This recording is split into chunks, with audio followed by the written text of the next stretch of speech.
Arrogance and ignorance are a right combination. Come forth if you dare! Welcome back to Marvelous Videos. I'm Rylan. When Transformers the movie made its premiere in 1986, a variety of freshly created character toys were also launched to match the film's future theme. It was a significant change from the G1's usual lineup of realistic cars, but the newer versions had a chance to copy the animation rather than the other way around. Scourge, which now appears to be an odd, stylized blue hovercraft, is the outcome of this. Scourge is Galvatron's ruthless tracker and the captain of his own band of Savage Sweeps hunters. Unicron used the remnants of a deceased Decepticon to make him. Like other Unicron Decepticons, he was incredibly strong, and his only real flaw is hubris. Despite being fairly strong in his own way, Scourge typically operates as Cyclonus' close comrade, and despite being in charge of the sweeps, he is usually happy to follow commandos from others. Scourge has a propensity for complaining and whining, a habit that is occasionally shared by his sweeps. But then again, wouldn't you also whine if your superior spent all that much time abusing you? Yeah, well, let's not delay any further and explore the elusive origins of Scourge in today's video. But before we get into our explanation, we have just one very small request. If you like our content, then please support us by subscribing to our channel. This is just a small click for you, but for us, it means a lot. Thanks! Now, let's begin. That should do it! No! We did it! We reactivated him! Scourge's backstory explored. After the Battle of Autobot City in 2005, Unicron turned Thundercracker's body into Surge. Assuming leadership of his army of hunters, the Sweeps, Scourge returned to Cybertron with his new boss, Galvatron. As they returned to Autobot City, the surviving Autobots were subsequently ordered to evacuate into space by Cyclonus, Scourge, and Galvatron. The Decepticons thought that the Autobots were dead after bombing their spacecraft. Galvatron received a sad message from Unicron telling him that he was mistaken.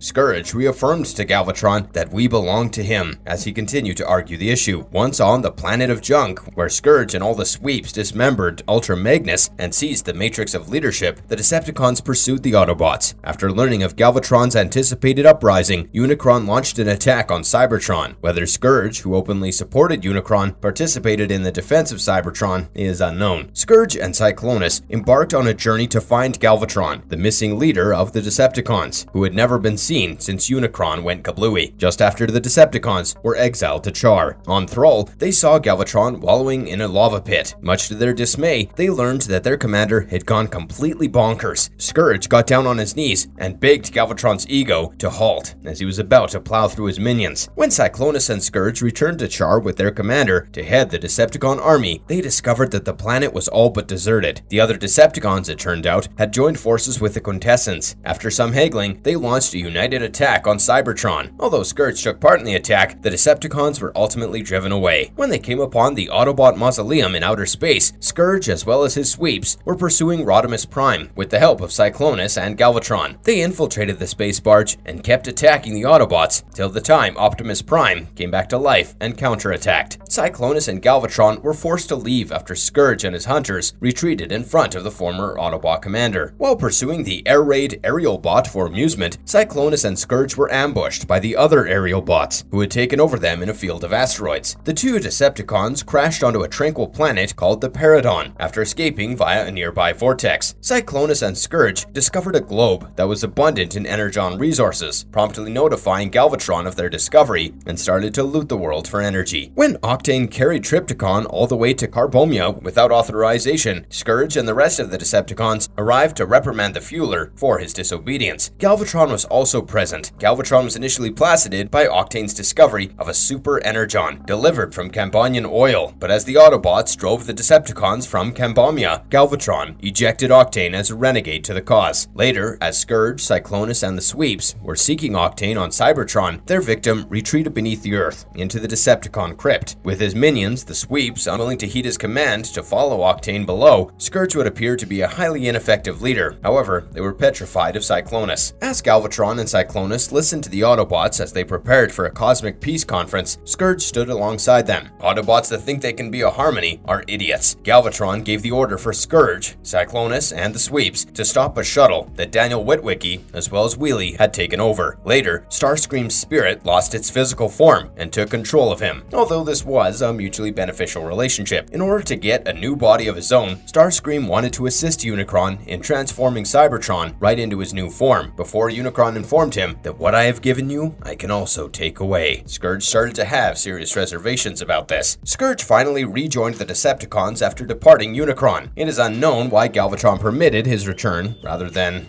we don't know, converting him into composite particles. But we digress. Scourge accompanied a Decepticon group in an effort to obtain the contents of the Quintessence Diary, when Predaking discovered a Quintessent communication, but the Autobots finally prevailed. The Decepticons made an effort to steal Unicron's brain, while looking for a new supply of anti-electrons. Cyclonus and Scourge pursued the treasure, while Galvatron and the Terracons engaged the Autobots. They rattled Unicron in the attempt, but were shot by his internal defenses. They discovered a vial of anti-electrons that was simply ready to be emptied. Galvatron at one time cut off Rodimus Prime, the commander of the Autobots, from the Matrix of Leadership. Galvatron gave the order to Scourge to destroy the Matrix, because its ghosts were plaguing him. Scourge made the decision to harness the Matrix power all for himself and placed it inside his chest, which, of course, was a terrible idea. The Matrix proved incongruous with Scourge's software, perhaps because of how he was created, leading him to change into a grotesque freak and turn insane from the power. Scourge made an effort to take over the Decepticons until the time that Hot Rod reclaimed the Matrix. Scourge managed to defeat the Reaper once more, despite being abandoned at the disposal of a very upset Galvatron. The Decepticons pocketed the key in 2007 to Cybertron's plasma energy chamber. As a distraction, Scourge was tasked with sneaking into the chamber, while the other Decepticons launched a full-scale attack on the planet. He was successful, but after putting the key in the lock, the plasma energy explosion almost killed him. Cyclonus gave him an Energon infusion to rescue him, and was then told to track down the Autobots, who had already grabbed the key while Scourge was out of it. Scourge followed the Autobots all the way to Nebulon, alongside Slugslinger, Cyclonus, Misfire, and Trigger Happy. Scourge and the rest were abducted by a Nebulon gang known as the Hive, who promised to binarily bond with the Decepticons and augment their strength after battling the brand new Autobot headmasters and failing miserably. The Decepticon headmasters and target masters then invaded and vanquished the Autobots after Scourge made the decision to become a target master and selected the obnoxious Nebulon Fracas as his companion. Fracas threatened to shoot Scourge if the Decepticons didn't have the Hive as quickly as possible after giving him the key to the plasma energy chamber and hearing his intention to utterly destroy the Autobots before continuing. Unfortunately, the Autobots stole their target master equipment and restarted the conflict. RC was able to take down Scourge and recover the key. Galvatron sent Scourge and Cyclonus on a raid to capture Rodimus Prime's aircraft when the Decepticons overheard the Autobot message concerning the discovery of a huge treasure. Wreck-Gar, Cup, and Scrap Heap left the battlefield under heavy gunfire when the Autobot ship was destroyed. Scourge and Cyclonus tried to catch up with them, but they were unable to do so because every time they were hit, the Junkions would switch places with their vehicle and rider. The Seeker entered the arena, interrupting the conflict, and he took all the participants aboard his crystalline starship. The Seeker put Scourge along with Galvatron, Cyclonus, and Rodimus into suspended animation. The miraculous reformattings of these four Transformers had undergone, Rodimus as a result of the Matrix of Leadership, and the three Decepticons as a result of Unicron's influence, piqued the Seeker's interest. The Seeker kept his prisoners in time at the same moment of their reinstalling by using the sophisticated technology. He intended to retain them in this limbo state as objects in his collection. Junkheap broke Rodimus from hibernation, and in the ensuing battle, stray bullets also released Cyclonus, Galvatron, and Scourge. However, all three of them were trapped between their previous and their present selves, which caused a lot of confusion. Galvatron stopped the assault of the Seeker despite his in-between status. The gang then got into motion to flee. Scourge discovered that he and the others imprisoned in a transitional condition profited from enhanced strength and firepower, even if the Seeker quickly renewed the assault. He also regained his supersonic abilities from his time as Thundercracker. He used them well, battling with the Autobots to retaliate against their kidnapper. The bots were able to take the Seeker down because of their combined might. Scourge returned to his regular state once the power of the Seeker's test was exhausted. Galvatron signaled a retreat after learning that the Autobots' prize was an ancient piece of Optimus Prime's armor and had no real practical use. Without starting a new fight, the Decepticons vanished.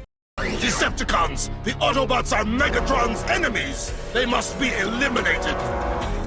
Scourge, amazing storyline in the comic series. The Decepticons boarded Astrotrain and returned to Cybertron after being forced into a retreat during a failed assault on Autobot City. The wounded were sent into space since Astrotrain lacked the energy needed to travel with the Decepticons inside of him. As a result of their attraction to Unicron, these troops were transformed into flesh, formidable warriors to carry out his orders. Scourge was one of these inventions, and he was given a legion of sweeps to help him out. After stopping at Cybertron so that Galvatron may kill Starscream and take over as the leader of the Decepticons, Cyclonus, Scourge, and Galvatron continued their journey. After accomplishing this task, Unicron started consuming Cybertron's moons, angering Galvatron. Galvatron then asserted ownership of Cybertron and all of its moons, while Scourge countered that Unicron actually owned them. Then, the Decepticons traveled to Earth and ambushed the Autobots when they were getting ready to leave the planet. In search of Fortress Maximus Autobots, Scourge and Cyclonus journeyed to the tranquil planet of Nebulos, alongside Scorponok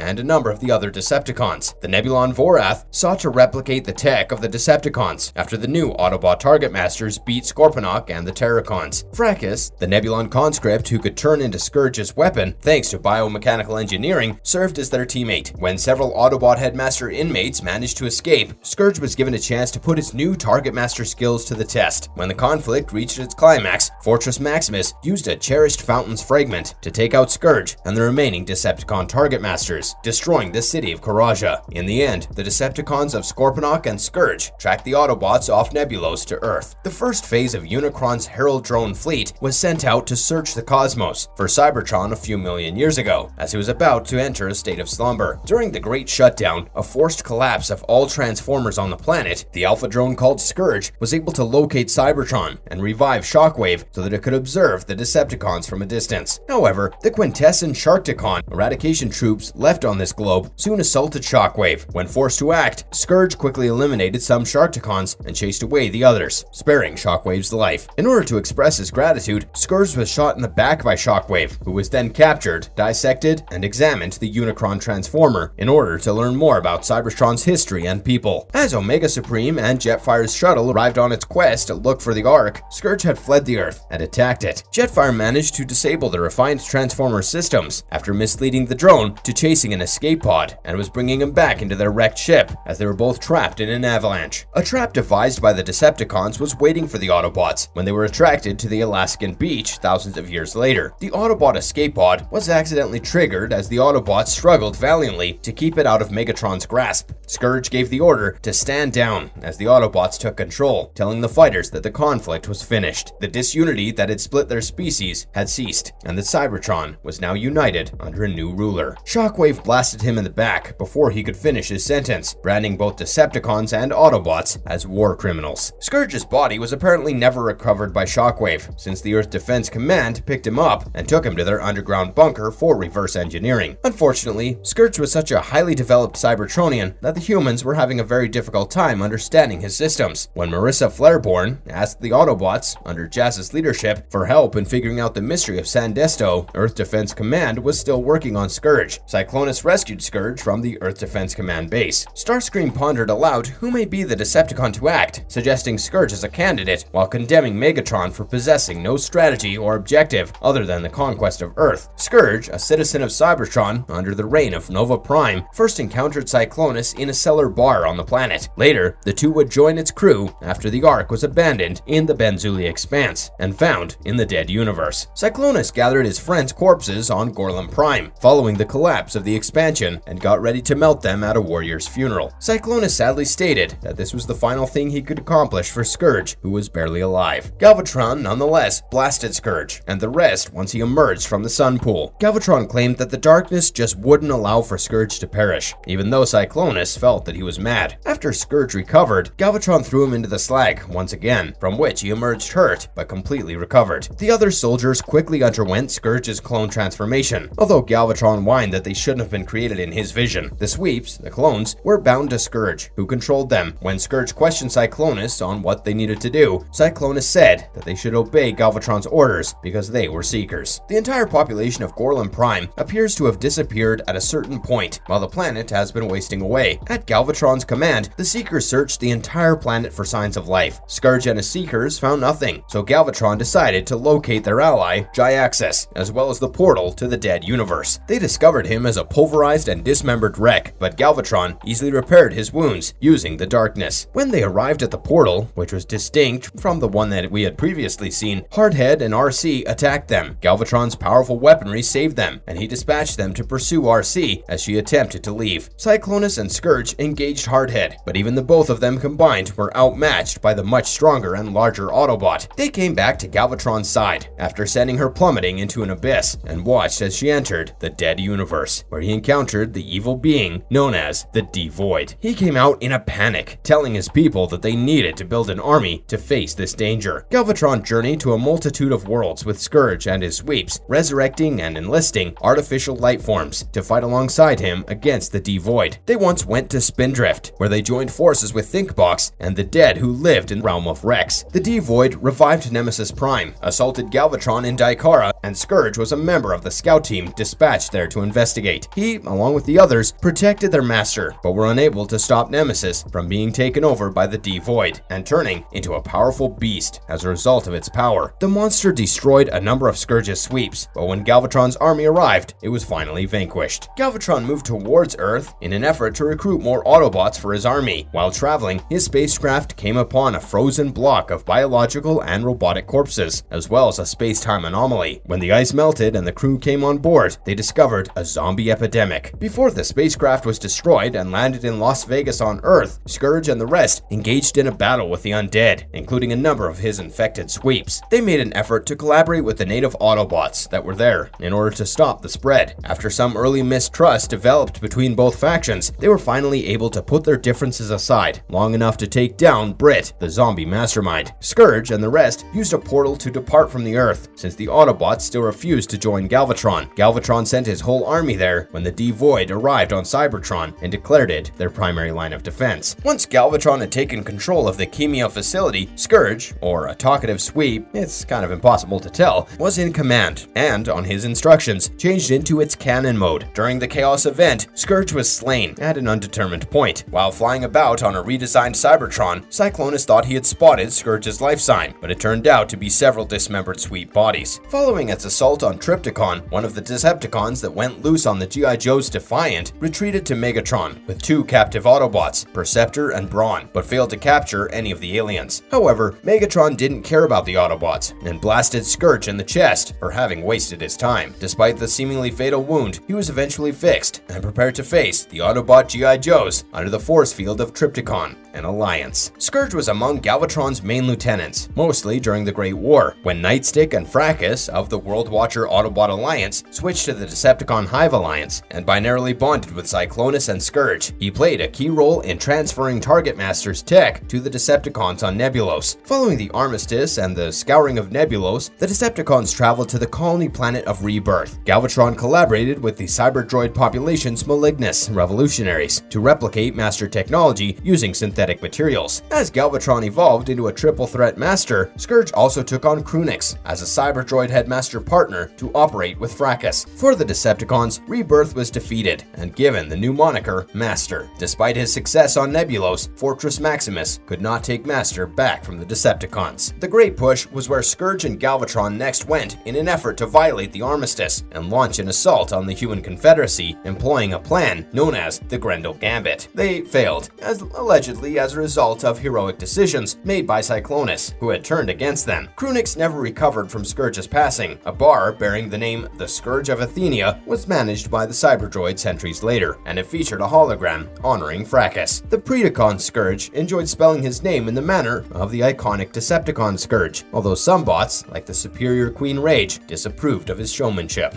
Only the most fearless deserves that honor. Is that you, Mega Octane?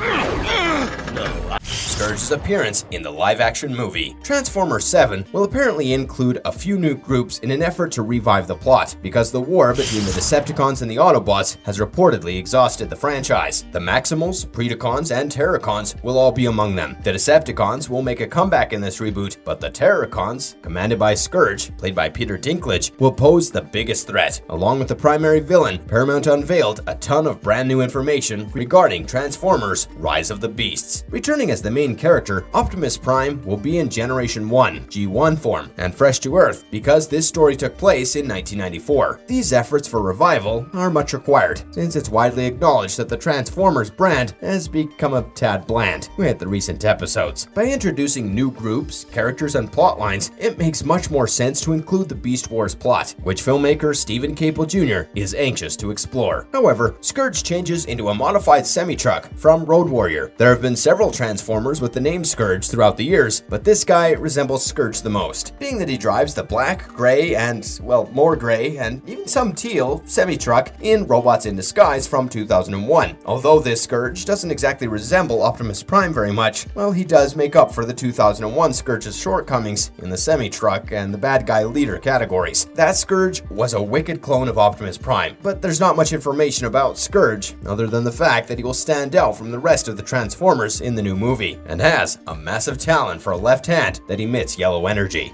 Scourge toy line. When Scourge was Decepticon Jet in 1986, he transformed into a Cybertronic hovercraft using the disintegrator ray or the laser blaster. For some reason, the catalog posters for those no longer produced toys and were branded as airplanes. Yeah, those were the days. The blue in the middle of Scourge's alternate mode in earlier editions was painted. For subsequent versions, this was altered to 2 stickers. The regular transformation process tends to destroy the labels on his ankles. A portion of a 4-part The Transformers the Movie poster with glow-in-the-dark features were included with some Scourge editions. Scourge employed the incendiary cannon, or the rocket booster, in 1987 as Target Master. Target Master Scourge is a retool of the original Scourge toy, including wider hand and head openings, as well as a socket in his rocket booster, the exact same piece that was named the disintegrator ray in the previous edition, and he replaced his pistol with the fracas. Scourge turns into a retro-futuristic hovercraft in the Titanium series once again, this time with a more realistic carving to his animation design and noticeably enhanced articulation. Even if they're not quite correct, the wings especially may now open wider thanks to a center hinge, and the limbs have a considerably more intricate design. But my, what a broad forehead this guy's got. Scourge, who is a 2009 BatCon exclusive, is based on the Cybertron show Sideways and dates from an earlier period of the Great War, and he now has a new head sculpt.